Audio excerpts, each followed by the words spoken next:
Hi friends, నేను మీ శ్రీదేవినండి. శ్రీదేవి వంటశాలలో వాళ్ళ ఒక గోంగూర చికెను రెడీ చేసి చూపించాలనుకుంటున్నాను. టేస్ట్ చాలా బాగుంటుంది, పచ్చిమిర్చితోనే ఓన్లీ. ఈ గోంగూర చికెను ఎన్నిసార్లు వండుకున్నా, ఎన్నిసార్లు తినాలనిపించినా ఏమిటి కొట్టదు, చాలా బాగుంటుంది. ఇది వేడి వేడి అన్నంలో, పులావ్లో, దేంట్లో అయినా చాలా టేస్ట్గా ఉంటుంది. మీరు కూడా ట్రై చేయండి. ఇదే కొలతలతో ట్రై చేయండి, చాలా బాగా వస్తుంది. ట్రై చేసి నాకు కామెంట్ చేయండి, లైక్ చేయండి. ఓకేనండి, మనం స్టార్ట్ చేద్దాం. ఇప్పుడు గోంగూర చికెన్కి ఫ్రెష్ గోంగూర తీసుకున్నాను. ఇది కడిగి పక్కన పెట్టేశాను. ఇప్పుడు మనం పొయ్యి మీద పెట్టేసుకుందాం. గోంగూరకి ఈ బాండీ పెట్టాను. దీంట్లో కొంచెం ఆయిల్ వేసుకుందాం. దీంట్లో 4 పచ్చిమిర్చి వేసుకుందాం. పచ్చిమిరపకాయలు వేసినాక మనం గోంగూర కూడా వేసుకుందాం.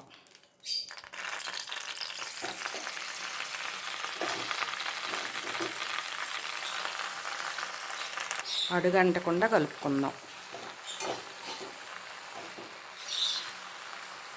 దీంట్లో కొంచెం పసుపు వేసుకుందాం, కొంచెం సాల్ట్ వేసుకుందాం.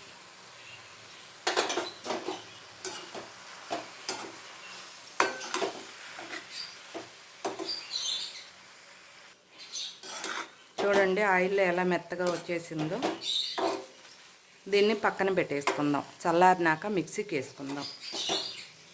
ఇప్పుడు ఇంకో బండి పెట్టాను. దీంట్లోకి సరిపడా ఆయిల్ వేసుకుందాం.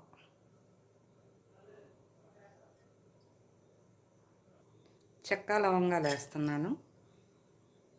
దీంట్లోకి ఉల్లిపాయలు కట్ చేసిన ముక్కలు,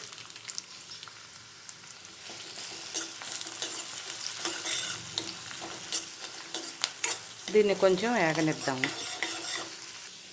ఉల్లిపాయలు బ్రౌన్ కలర్కి వచ్చినాయి. దీంట్లో మనం అల్లం వెల్లుల్లి పేస్ట్ వేసుకుందాం.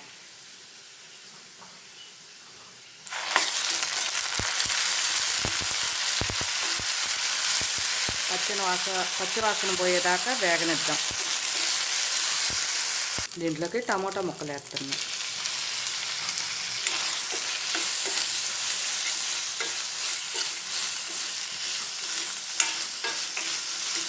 ఇది కొంచెం సేపు మగ్గనిద్దాం.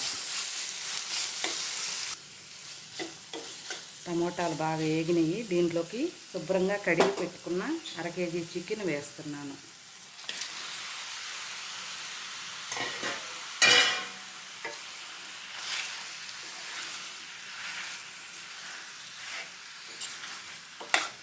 కొంచెం పసుపు, కల్లుప్పు వేస్తున్నాను. ధనియాల పౌడరు, చికెన్ మసాలా, కొంచెం చెక్క లవంగాల పౌడరు. దీన్ని ఇలా బాగా కలుపుకోవాలి.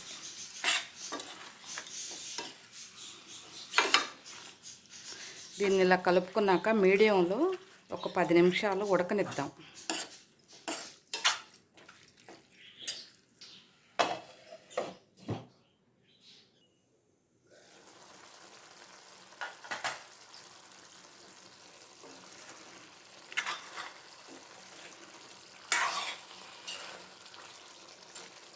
దీంట్లోకి ముందుగా ఉడకబెట్టి పెట్టుకున్న గోంగూర వేద్దాం.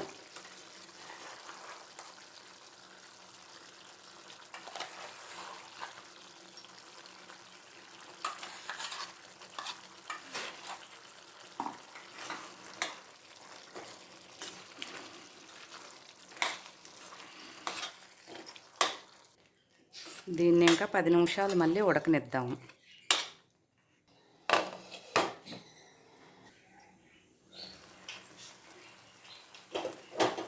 చూడండి చికెన్ గోంగూర రెడీ అయిపోయింది. నూనె కూడా పైకి తేలింది. దీంట్లో మనం కొత్తిమీర తరిగేసుకుందాం.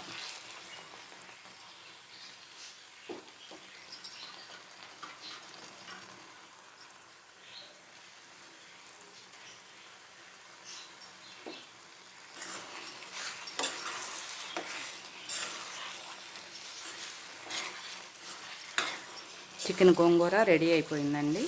మీకు నచ్చినట్లయితే కామెంట్ చేయండి, లైక్ చేయండి. ఓకేనండి, బాయ్.